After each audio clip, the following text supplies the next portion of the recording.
Good morning. 13 new cases overnight, 7 linked and 6 still under investigation.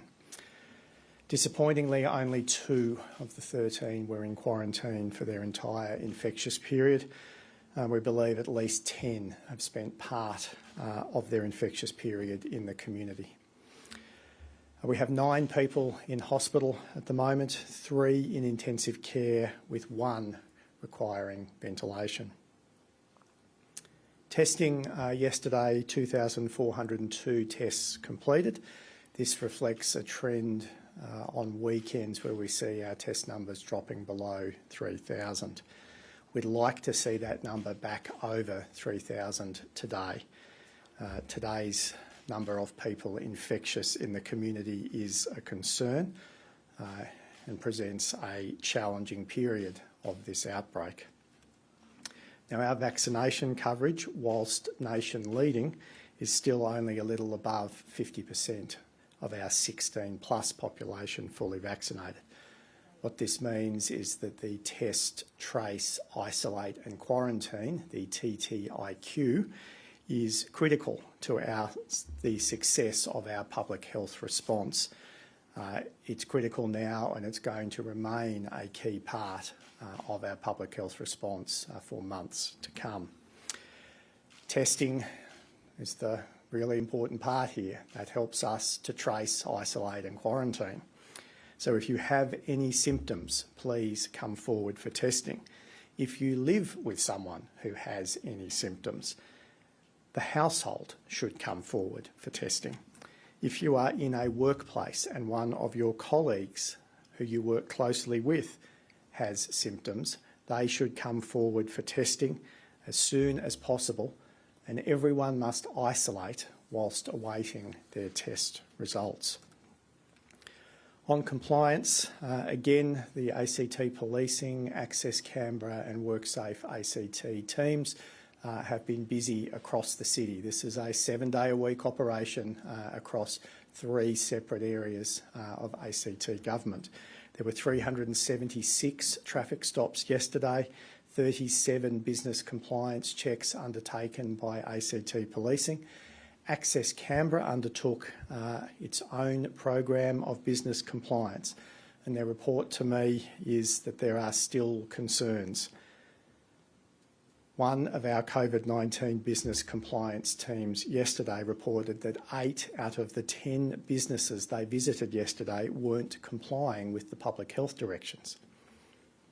This is a problem. We are now moving beyond warnings. Repeat offenders will have to be closed. I repeat that. Repeat offenders will have to be closed. The purpose of the public health directions is to protect the community and to protect the staff working in the businesses. And if we can't, this far into the pandemic and this far into the lockdown, have compliance levels incredibly high, we are beyond the point of issuing warnings. Beyond the point of issuing warnings. The businesses will have to be closed. On vaccinations, it's a big week across the territory. The supply of Pfizer vaccines increases. We have 16,615 Canberrans booked in for their first dose at an ACT government clinic this week. There will be thousands and thousands who will receive their first dose through GPs and pharmacists this week as well. The balance of our vaccination program at the moment is about 60% of all vaccines administered by the ACT government are first doses and 40% are second doses. As we move through the coming weeks and months, that balance will shift as we will have put first doses in the arms of those who want to come forward for vaccination.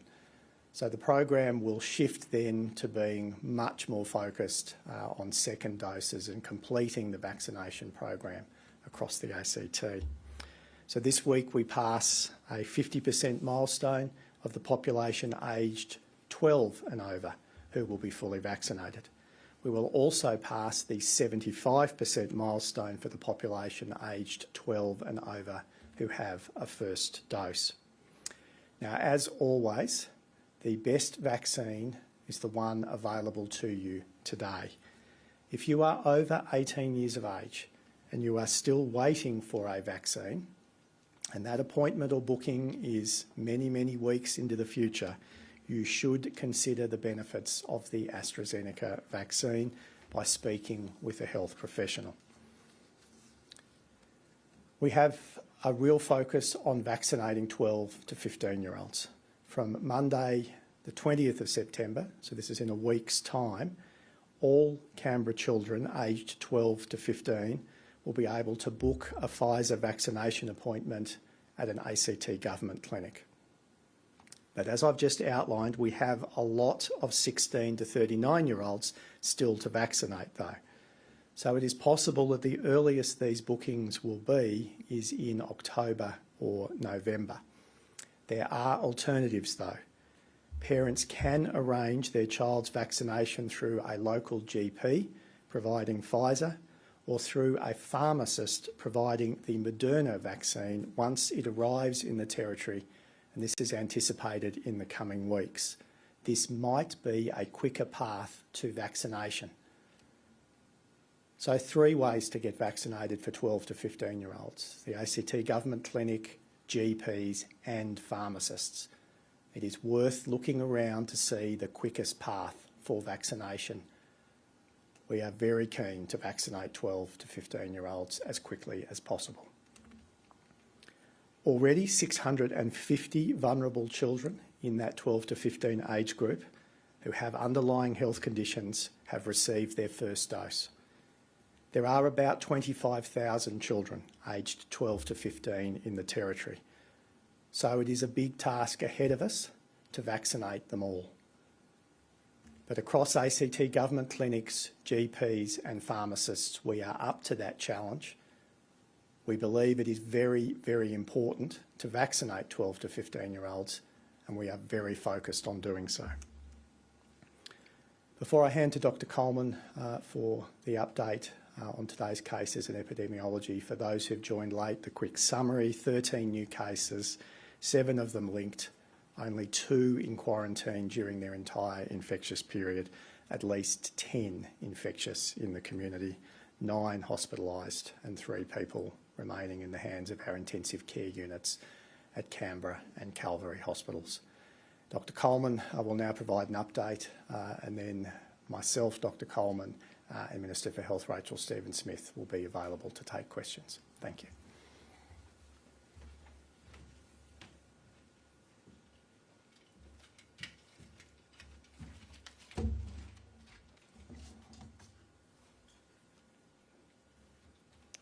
Good morning, everyone, and thank you very much, Chief Minister.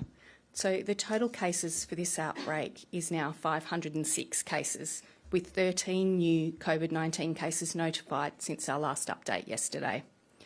The good news, of course, is that we continue to see people recovering, and our total number of recovered cases is now 261. So this is 7 more since yesterday. However, our team continues to manage 245 active cases. So as the Chief has identified, of the new cases today, of the 13, 7 can be linked to known cases or ongoing clusters. And out of those 7, we know that 6 are household contacts. But of the 13, only 2 were in quarantine during their whole infectious period and posing no risk to the community. Of the remaining 11, while 1 remains under early investigation as to the time they did spend in the community, 10 we know did spend some time for at least part of their infectious period. We have 9 people in our hospital. Our youngest person in hospital is 18 and the oldest is in their 70s. Of these 9 people, 3 are in ICU, with 1 requiring ventilation, and the ages for ICU are between 40 and 60 years of age. 7 are unvaccinated, 1 is partially vaccinated with 1 dose, and 1 has unknown vaccination status at this time. So included in today's numbers is a case that was on site at Woonunga Nimitaja Aboriginal Health Service while unknowingly infectious on the 9th and 10th of September. We are working very closely with Woonunga to communicate directly with anyone affected and provide support on the way forward. Unfortunately, what this means is Woonunga is closed today and tomorrow due to the number of staff required to isolate at this point in time as a precaution. At this stage, Friday has been listed on the exposure location list. This is because we are confident that we can identify everyone who may have come into contact with the case on the Thursday, and we are contacting them directly to let them know what they need to do. This is the same as we do for every exposure site we identify. So if you attended the new building reception area at Woonunga between 8:30 a.m. and 4 p.m. on Friday, you are now classified as a casual contact. We please ask that you quarantine immediately, fill out the declaration form on the ACT COVID-19 website and follow the instructions on the website from us. In addition to the above, all those who had a vaccination booking through Woonunga for today will or have been contacted so that you can still receive your vaccination at the AIS vaccination clinic. Moving forward, we will continue to work really closely with Woonunga to communicate with those affected and provide ongoing support where we can. Furthermore, also included in our exposure sites today is the Malkara School and the Nipperville Early Morning Centre. These sites have been listed due to a confirmed site being on site while unknowingly infectious, and both have been classified as close contact sites. Our team have been communicating directly with those affected and providing support and guidance for the way forward. We now have just over 900 self-identified close contacts and almost 334 active exposure locations. But as I plead every day, please continue to keep up to date with the new exposure locations as they go on the website. And if you have been to one of those locations, please follow the relevant public health advice. Today, we have no additional active public sites of transmission to add, but one new case has been linked to the Busy Bees Childcare Centre. So as you know, tomorrow we'll be discussing our next steps. As part of this, I'll be giving you a comprehensive update on the ACT outbreak. So as part of this, I'll talk to you about clusters, the number of people that we have with unknown sources of transmission, and some of our challenges in managing new cases in the community while we try and get to the vaccination goals that we've been talking so long about. And just finally, my shout out today is to my team of medical officers who are working in the COVID-19 response. This team, led by my Deputy Chief Health Officer, Dr. Vanessa Johnston, who sometimes stands up here to talk to you as well, are the people who assess the risk at our exposure locations and then advise us on any of the public health measures that we need to put in place to protect both individuals and community. Throughout the entire pandemic, this team has also worked really hard to help prepare those really comprehensive plans that we have in place for our high-risk and vulnerable settings. Plans that have meant that we've been able to manage cases that we've seen in those settings over the course of this outbreak. So I just would like to thank this team of doctors incredibly from the bottom of my heart. You guys do an incredible job and work really long hours and continue to be empathetic and patient with us all. So thank you for all you do. I'll hand you back now to the Chief for questions.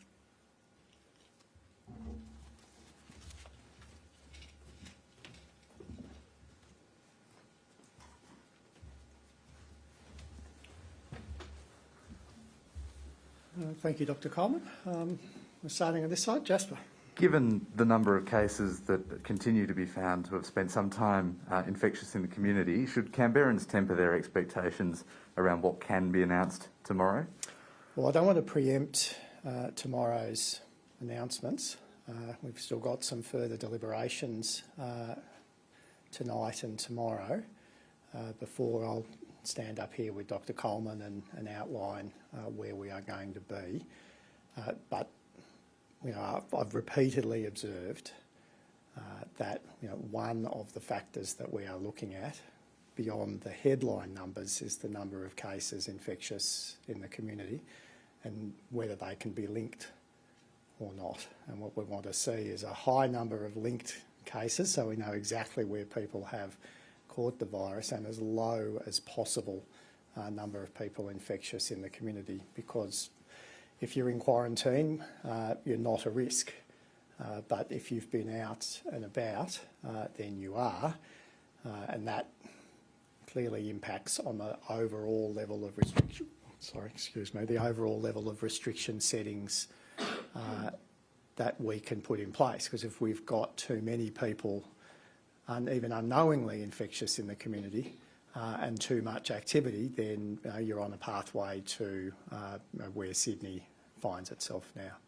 And when will those decisions be made? You're talking about this evening, or can you still be updating the plan right before tomorrow's press conference? So look, we will be meeting this afternoon. There'll be some overnight discussion and work, and then we have a meeting first thing in the morning to confirm, and then we'll be in a position to announce at 11:45. Chief Minister, from your opening address, it sounds like there's been instances where people have shown symptoms, they've gone and got tested, but their family perhaps has still been out in the community. Is that the case, and is that why you're really pushing that message of making sure everybody in a family group that has symptoms is isolated? Yeah, what we often find is that the first case who does come forward for testing infects the rest of the household. And that if they'd all come together for testing, we may have been able to reduce the number of days infectious in the community. It's a very high likelihood from all we've seen in the pandemic, this outbreak with the Delta variant, what we've seen in Canberra and what we're seeing everywhere else, that once someone in a household is infected, it is highly likely that everyone else will be. And so what drives some of the variation in our daily numbers is how big the households are. So the numbers are a little bit lower if there's only one or two other people in the household. The numbers are a little bit higher if you've got larger households that have 4 or 5 or 6 members. With more supply coming on, why should over 59s be limited to the AstraZeneca vaccine? And shouldn't they have a choice? And if you want to scoop up any of those, that cohort who may be hesitant about AstraZeneca but are willing to have Pfizer or Moderna, why not open it up? Well, just looking at the data, everyone aged 60 and over, each cohort in the 5-yearly cohorts have all got 95% or greater first dose. So it's a relatively small group who would be in that category of effectively refusing to have AstraZeneca and holding out for another vaccine brand. But we have, as I've outlined, we've got a lot of 16 to 29-year-olds, we've got 12 to 15-year-olds, we've got a lot of people who don't have the option for AstraZeneca, those under 18, for example. And we are encouraging AstraZeneca take-up for those 18 plus. So right now, the priority is get vaccinated, because if you're sitting out there unvaccinated and you are over 60 years of age, you are very, very susceptible to serious illness in the middle of an outbreak. So why not just clean up that gap quickly? If there's so few of them, why not open it up and then just clean it? Because we've got tens of thousands of people who we need to vaccinate with Pfizer or Moderna. We've got younger people who don't have the choice. So right now, the priority is to vaccinate those age groups that we're rolling through right now, including adding 12 to 15-year-olds who don't have the option of AstraZeneca. Chief Minister, on those 12 to 15-year-olds, I know you don't want to preempt your announcement tomorrow, but will that impact the possibility of students going back to face-to-face learning next term? I don't want to preempt tomorrow's announcement, so I really, whilst I appreciate the intent of the question, we'll make those announcements in relation to schooling tomorrow. Those factors that you were looking at, though, the vaccination rates of students? Well, there's vaccination rates of students, and there's also vaccination rates of the adults around them. That's another really important factor. This very, very important as it relates to the parents of children under 12 years of age, where there isn't an available vaccine. So the other factor, and this is very clear health advice and factored into the epidemiology and future models, is to ensure that we vaccinate the adults as well. And so look at the age cohorts in terms of the age of parents of kids under 12, which perhaps links back to Ian's earlier question. Vaccinating them right now is very, very important, and they are not at 95% first dose or over 80% fully vaccinated, so they are the priority at the moment. They are also the link often between 3 generations of particular families. And so that is why there is such an emphasis at the moment, and the bulk of our vaccination program is focused on the 16 to 39 age group right now, because obviously we've rolled through all of the other age groups. But they are also, and this is a numbers game, they're just the biggest cohorts. This is a very large number of people. You look at the demographic pyramid of the ACT, and our largest cohorts are aged 20 to 39. 15-year-olds can now start receiving their vaccinations, if not today, very soon. Is it time for the national plan targets to be updated to reflect that, and will you push for that at Friday's National Cabinet? I mean, look, I've raised it multiple times. I don't see a huge appetite from the Commonwealth or New South Wales to adopt it as part of the national plan. That doesn't mean that jurisdictions can't have a strong focus on vaccinating 12 to 15-year-olds. We've been very clear that this jurisdiction does. And given we know the cohort, we know we'll have 3 pathways for vaccination for 12 to 15-year-olds through our clinics, through GPs and through pharmacists, that it is worth spending the time vaccinating those kids and their parents, and that will make for a safer community when we get to the summer. Chief Minister, you were relatively critical of the Prime Minister's trip to Sydney last weekend for Father's Day. It seems like he's going to keep doing that. Are you disappointed given the optics? Well, I mean, again, I don't make the Prime Minister's travel decisions. I don't set his diary. He needs to undertake some activities in Canberra, that's very clear. Others have suggested that there is a government-funded and very nice place to live in Canberra for the Prime Minister. That's the Lodge. But really, I think it's a matter for the Prime Minister to explain to the community his movements. Some people will be very frustrated with him, others won't care. It doesn't absorb a huge amount of my time, to be honest. I'm not his keeper. He needs to make his own decisions. It's been reported today that the AIS made a proposal in 2018 to move to Queensland. Were you aware of that at the time or in any point subsequently? And can you see any future for the Australian Institute of Sport in the ACT? Okay. Well, look, the future of the Institute of Sport has been the subject of considerable debate, both within the elite sport community of Australia and within the federal government. This goes back to when I was Sports Minister, so that's quite a while ago now. So no, I'm not surprised that there are a variety of different ideas floated about the future of the Institute.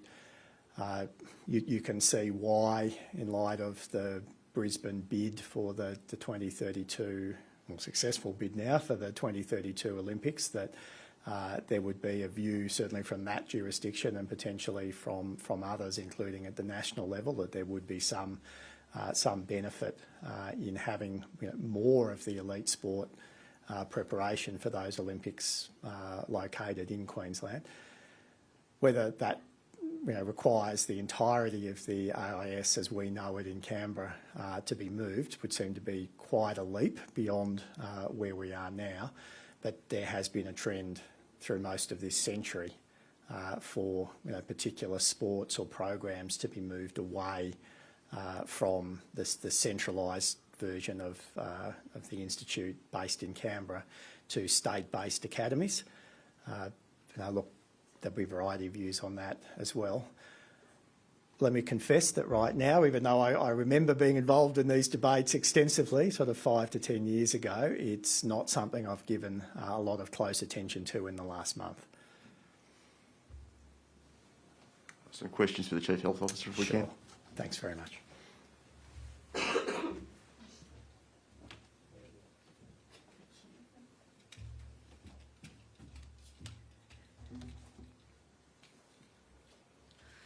Good morning again. Oh, it's afternoon. Good afternoon. Can you give us some more details about the cases linked to Woononga, the situation there? Is it staff involved? Is it patients? Can you give us a bit more of an idea of the situation and how that's evolved? So, you know that I don't give specific details about cases, but the case did attend at least 2 days at Woononga. So what that means is that at this point in time, everyone who was on site at that point in time is considered a contact. So we're just working through that at the moment. But in terms of who the case was and what they were doing, I really won't be providing any information on that. I assume it's a similar answer to the Malcara school as well. Yeah. With both those schools, though, dealing with vulnerable communities, I mean, how worrying is that and how does that impact your planning going forward? Yeah, look, I think there's two things associated with this. We're definitely seeing cases continuing in essential workers, and I think both of these settings represent the opportunity for that. I'm not saying that that's the case in both opportunities, but I'm saying both settings have healthcare workers, education, disability support workers. So there are people out there who need to do essential work, and we are continuing to see cases in those settings. I think also from a Malcara school perspective, we have known from the very beginning of this planning that there are vulnerable populations or cohorts or people out there in the community, and we've spent a lot of time and extra effort in trying to understand those situations and do what we need to provide that support, both in terms of the individual needs, but as well as what additional do we need to help to stop the onward transmission. When it comes to those vulnerable communities, can you give us any update on the vaccination rates for the Indigenous community in the ACT? I can. I have it in front of me. Bear with me. So the data I have is of the 8th of September, and at that time we had almost 60%, almost 58%, so 57.9% of Aboriginal and Torres Strait Islander peoples in the ACT had received their first COVID-19 vaccination, and 36.5% their second dose. And I think I know that Woononga has been doing a lot of work reaching out to community, and we're also working with leaders in the community to encourage and provide as many opportunity as possible to increase vaccination coverage in this community. Can you provide any update on the situation at the Alexander McConaughey Centre? Have any more contacts been identified, test results come back negative, anything of that nature? So no more positive cases have been brought to my attention. Whether we have negatives or not, I'm not sure, but the team will be monitoring and making sure that the people who needed to get tested have. But apart from that, I do have no further updates. It all seems to be working really well. Is that it for me? Some questions for the Health Minister, if we can. Thank you, everyone.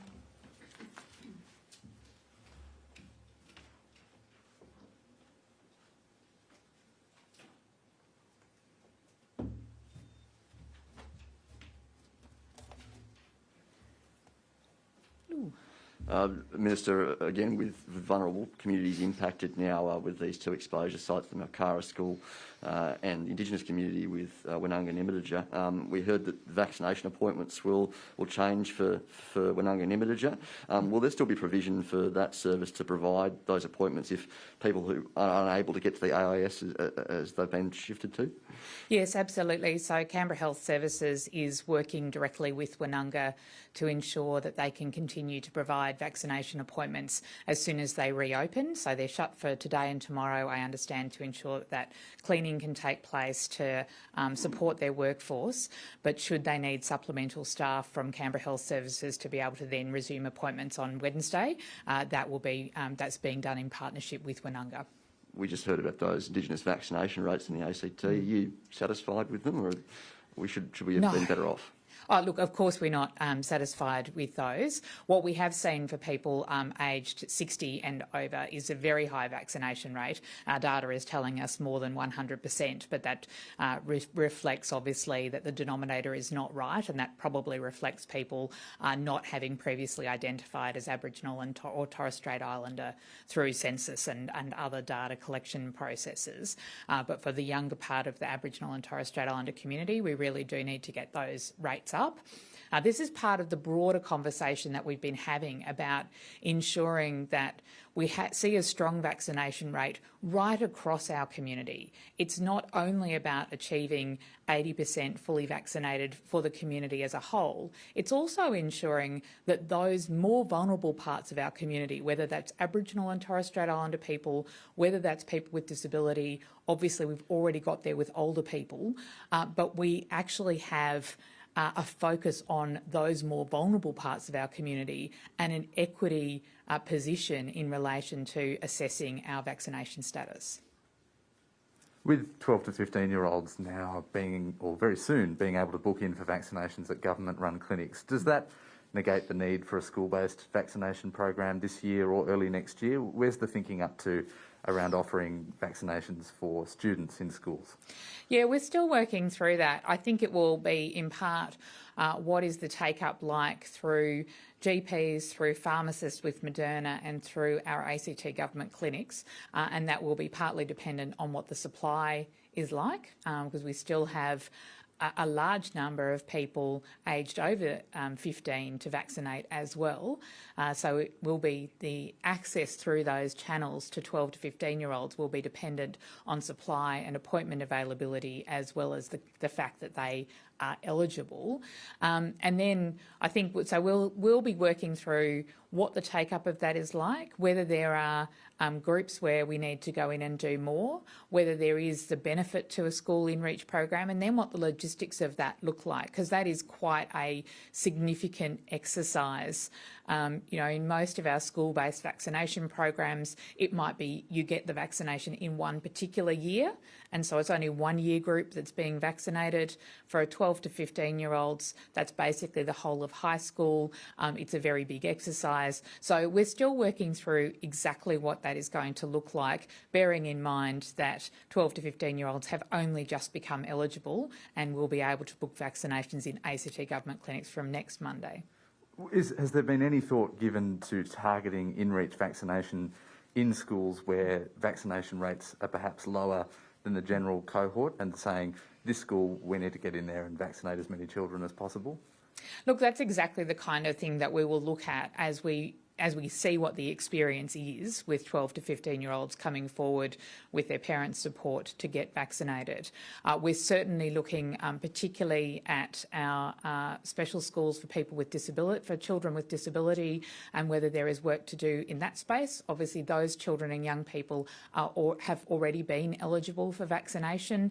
So there are some things we're doing to look at where we can provide specific support to people to get that vaccination where they haven't been able to access that through our existing mainstream services. But again, we've still got more work to do on that, and it will depend in part on what we see happening in the broader community.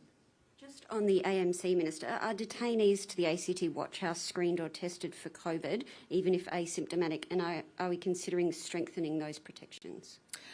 Look, I can't comment specifically on the work that is currently underway. I'm sure that what I can say is there is an ongoing assessment of processes in responding to COVID-19, and particularly with Delta.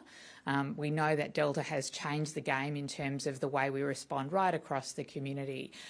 In terms of the Watch House, the advice I received yesterday was that testing is offered but not mandatory. Prison officers who live in New South Wales are being told they need to quarantine if they're exposed to COVID at work, but those in the ACT are being told they can keep coming to work. Are you discussing this at all with the New South Wales government? So I have just been made aware of that issue, and we're looking into it. So one more for the Chief Minister. No worries.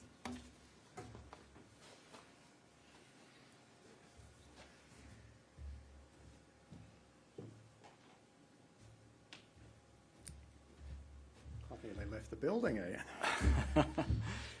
You say the time for warnings is over for businesses not complying and that they face closure. Do you have a range of penalties in mind? Closure for a day, 3 days, indefinitely? Oh, the compliance teams have a range of options available to them under the public health directions and under various occupational health and safety laws that can range from fines to, yes, short closure to longer term closure. So it would depend on the circumstance of the individual case. We've had examples last year where there were a particular business who, police had to attend repeatedly, and there were significant fines issued, and that business was shut for a period of time. It was, from memory, a restaurant in Civic last year. So we will it's a case-by-case assessment, and the point I've made is that this is particularly focused at repeat offenders. So throughout the pandemic, across all compliance activities, from policing through to Access Canberra and WorkSafe, we have had an engagement and educative starting point for everything. You might recall at various points interstate that you had police arresting people for eating kebabs in parks and that sort of thing. We have never had that culture of a heavy-handed police state in this jurisdiction, and I hope we never will. But what we do insist on, in order to keep everyone safe and to keep all the other businesses open and functioning, is that these public health directions are complied with. And where businesses are repeatedly failing, and we've got to take action. Are we talking mainly hospitality? It's principally mask wearing in hospitality venues where there's close contact between work colleagues and customers, and in some instances it's the click and collect arrangements.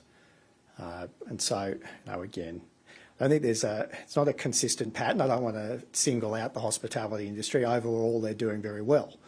And in this instance, it is most people and most businesses doing the right thing when you look at the totality across the ACT.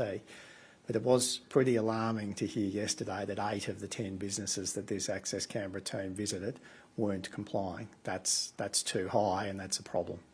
Considering these businesses are already hard hit by COVID-19 and the pandemic, how disappointing is that? And are you concerned that some businesses will be their own worst enemy?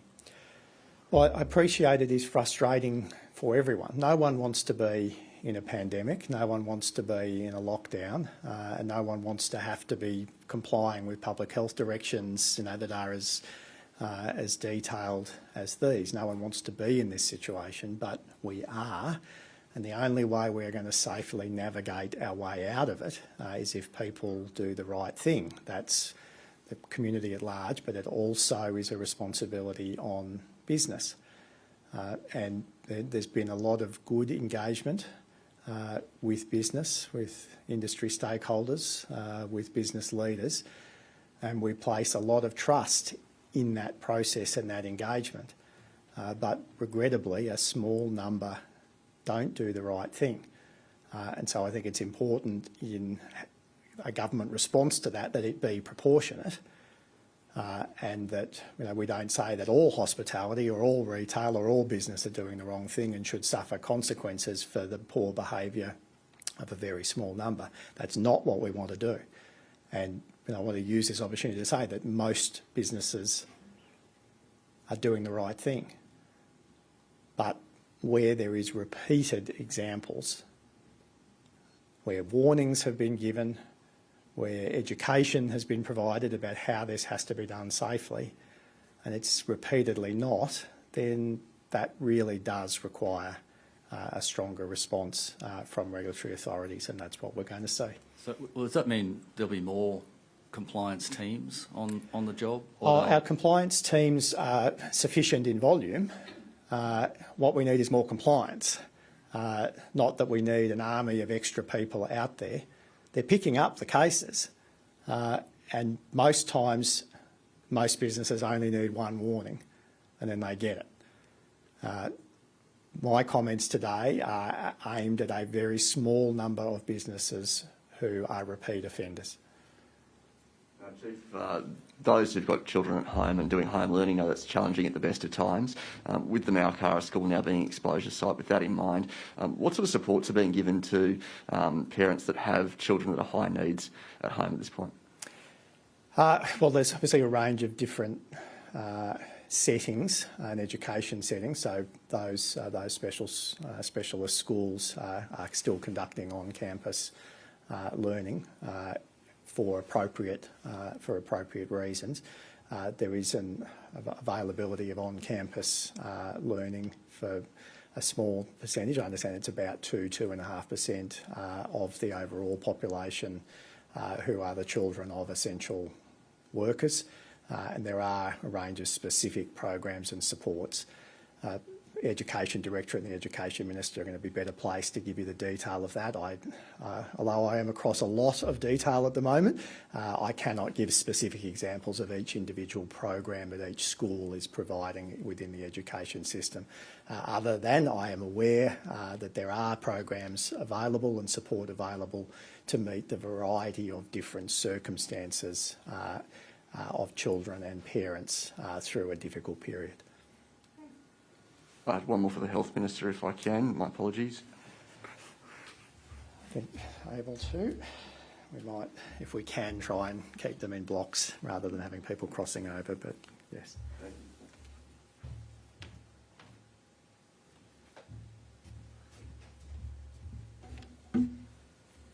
My apologies, Minister. Why are Indigenous communities not seeing high enough vaccination rates as other segments of the community? I don't know, to be honest. I think there are probably a range of reasons, as there are in other parts of the community. Probably part of the reason is that early on, Woonunga Nimijjar, which is obviously our only Aboriginal community-controlled health service for quite a long period of time, only had access to the AstraZeneca vaccine. And so, as in other parts of the community, they would have seen potentially some hesitancy, but more importantly, those younger people in the Aboriginal and Torres Strait Islander community, although they were eligible for vaccination, not wanting to come forward to get vaccinated with AstraZeneca because it's not the preferred vaccine for people under 60 years of age. So that's probably part of the contributing factor. Of course, Woonunga now has access to Pfizer and we're seeing those rates increasing, obviously not as fast as we would like. But people, Aboriginal and Torres Strait Islander people, do access a wide range of health services, and in my understanding is, as many Aboriginal and Torres Strait Islander people have been vaccinated through ACT government programs as through Woonunga. But clearly, we need to do better. We need to do better across a wide range of our community members. But we are talking about the full range of people from 12 to 59 years of age not being as highly vaccinated as we would like, and we will continue to work with Woonunga and also with community leaders to get information out to the community to encourage people to come forward and get vaccinated. Thank you. Thank you.